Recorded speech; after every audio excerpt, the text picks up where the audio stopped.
ఒక దైవజనుడు ఒక ప్రాంతానికి వాక్యం చెప్పడానికి వెళ్ళాడు. ఒక గొప్ప దైవజనుడు వాక్యం చెప్పడానికి వెళ్ళాడు. అక్కడ 10 మంది 15 మందే పిల్లలతో సహా కలిపి 15 మంది ఉన్నారు.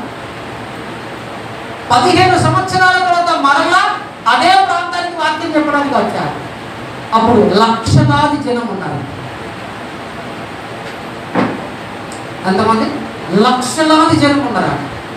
అప్పుడు అక్కడ ఉన్నటువంటి పిలిచినటువంటి ఆ దైవజనుని అడిగారు, అంతకుముందు నేను ఈ ప్రాంతానికి వచ్చినప్పుడు ఇంత ఉద్యమాన్ని నేను చూడలేదు, ఇప్పుడు ఇంతమంది గ్యాదర్ అయ్యాడంటే నిజంగా ఒక గొప్ప నడిపింపు నాయకుడు ఎవరు అని చెప్పేసి అంటే ఆయన పిలిచినటువంటి దైవజనుడు ఎవరు తెలుసా? ఆనాడు మీరు వాక్యం చెప్పడానికి వచ్చినప్పుడు ఆ 15 మందిలో నేను ఒకరిని. ఆ 15 మందిలో ఉన్న ఒక్కడు లక్షలాది మందికి సేవకుడిగా మారిపోయాడు. విశ్వాసిగా విన్న వ్యక్తి సేవకుడిగా మారిపోయాడు. అర్థమవుతుందా? ప్రపంచంలో 1,000,000 మందిని రక్షించినటువంటి దైవజనుడుగా ముద్ర పొందుతున్నటువంటి వాడిగా, ఒకనాడు విశ్వాసిగా దేవుని మాటను విన్నవాడే. అని నేను చెప్తే ఎవరు వింటారు? నేను చెప్తే ఎవరు రక్షణకు వస్తారని నువ్వు అనుకుంటున్నావేమో.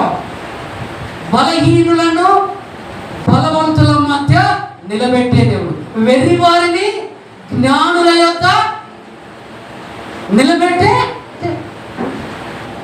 నువ్వు చూసినప్పుడు అందరూ సాధారణమైన వారుగానే ఉంటారు, కానీ అసాధారణమైన కార్యాలు చేయగలిగిన దేవుని ఎంపికలో ఆ సాధారణమైన వ్యక్తిగా దేవునికి కావాలి.